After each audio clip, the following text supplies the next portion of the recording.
आपने कभी सोचा है कि आपका फ़ोन इतना तेज़ कैसे काम करता है या फिर वो कौन सी जादू की छड़ी है जो आपके गेम्स को बिना किसी रुकावट के चलाती है? जी हाँ, मैं बात कर रहा हूँ आपके फ़ोन में लगे रैंडम एक्सेस मेमोरी की यानी कि रैम। आज हम इसी के बारे में विस्तार से बात करेंगे और कुछ खास प्रश्नों का उत्तर ढूंढने का प्रयास करेंगे, जैसे कि रैम क्या है, यह काम कैसे करता है और सबसे इम्पोर्टेंट सवाल, हमारे स्मार्टफोन में सच में कितने रैम की ज़रूरत होती है। अब चाहे आप नॉर्मल यूजर हों या कोई हैवी टास्क करते हों, जैसे कि गेम्स खेलते हों या मल्टीटास्किंग करते हों, और इसके साथ ही हम वर्चुअल रैम के कॉन्सेप्ट को भी जानेंगे। आप वीडियो में अंत तक बने रहिए और मैं आपको इसके बारे में पूरी जानकारी देने वाला हूँ। अब तक आपने सब्सक्राइब नहीं किया है तो जल्दी से कर लीजिए और बेल आइकॉन को दबाकर ऑल पर क्लिक कर दीजिए ताकि नए वीडियो का अपडेट सबसे पहले आपको मिले। नमस्कार दोस्तों, मेरा नाम है प्रिंस और आप देख रहे हैं टेक तत्व विचार। हमारे फोन में दो तरह का स्टोरेज होता है। एक होता है रोम यानी कि रीड ओनली मेमोरी, जहां आपका फोटो, वीडियो, डॉक्यूमेंट्स, एप्स आदि स्टोर होते हैं, और दूसरा होता है रैम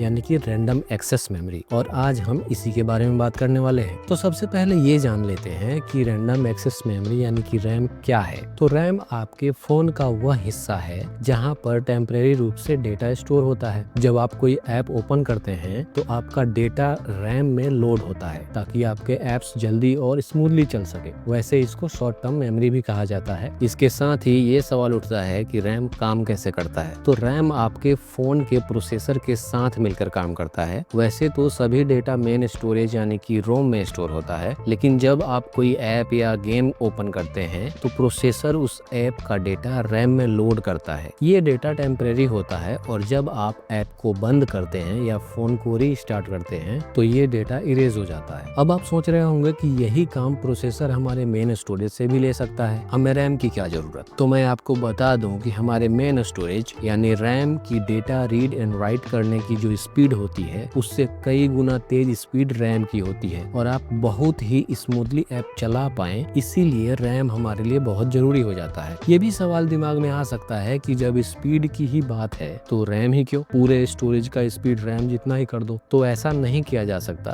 क्योंकि रैम बनाने की कॉस्ट रोम बनाने की कॉस्ट से कहीं ज्यादा होती है। ठीक उतना ही जितना आपके ऑफिस रूम और स्टोरेज रूम बनाने के खर्च में अंतर होता है। रैम जितनी ज्यादा होगी उतने ही ज्यादा एप्स एक साथ ओपन कर सकते हैं और फोन की परफॉर्मेंस उतनी ही बेहतर होगी। पर ज्यादा रैम मतलब कितना रैम?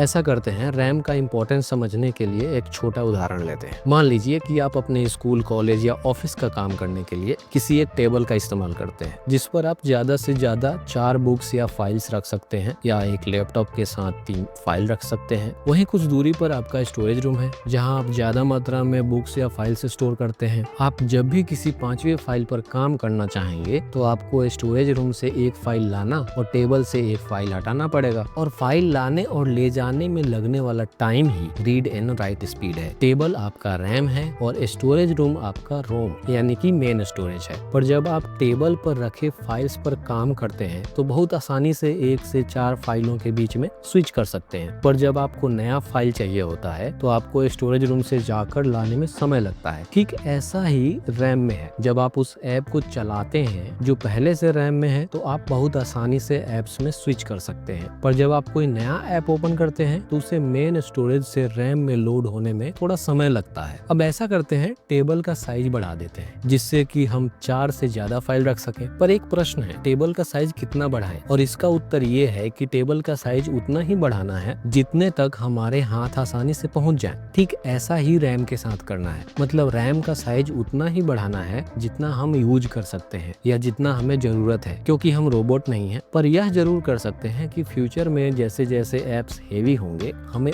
और रैम की जरूरत होगी, तो हम फ्यूचर को ध्यान में रखते हुए रैम के साइज का चुनाव कर सकते हैं। ज्यादा रैम होने से आपका फोन तेजी से काम कर सकता है और मल्टीटास्किंग बेहतर होती है। तो हमें अपने स्मार्टफोन के लिए कितने रैम की जरूरत है? मेरे हिसाब से अगर आप नॉर्मल यूजर हैं और आप बहुत ज्यादा हेवी टास्क नहीं करते हैं तो 8 GB रैम आपके लिए पर्याप्त है, इनफ है। और अगर आप हेवी यूजर हैं, मल्टीटास्किंग करते हैं, हेवी गेम्स खेलते हैं जैसे कि कॉल ऑन ड्यूटी या पबजी मोबाइल जैसे गेम्स खेलते हैं, तो आपको कम से कम 12 GB रैम की जरूरत हो सकती है। ताकि आपको बेहतर एक्सपीरियंस मिल सके। मुझे लगता है इससे ज़्यादा रैम लेने का मतलब है एक्स्ट्रा स्टोरेज खरीदना और बेकार पैसे खर्च करना। इसके साथ ही आप नॉर्मल यूजर हो या हेवी यूजर, आपको इस बात का ध्यान जरूर रखना चाहिए कि आपके स्मार्टफोन में रैम पुराने जनरेशन का ना हो, जैसे LPDDR, LPDDR2, LPDDR3, LPDDR4 या LPDDR5। ये सब रैम के जनरेशन होते हैं। इसमें नंबर जितना बड़ा होगा वो रैम उतना ही लेटेस्ट जनरेशन का होगा। मतलब अभी जो हमने बात की इसमें LPDDR5 सबसे बेहतरीन है। अच्छा, तो अब ये वर्चुअल रैम किस बला का नाम है? देखो, वर्चुअल रैम एक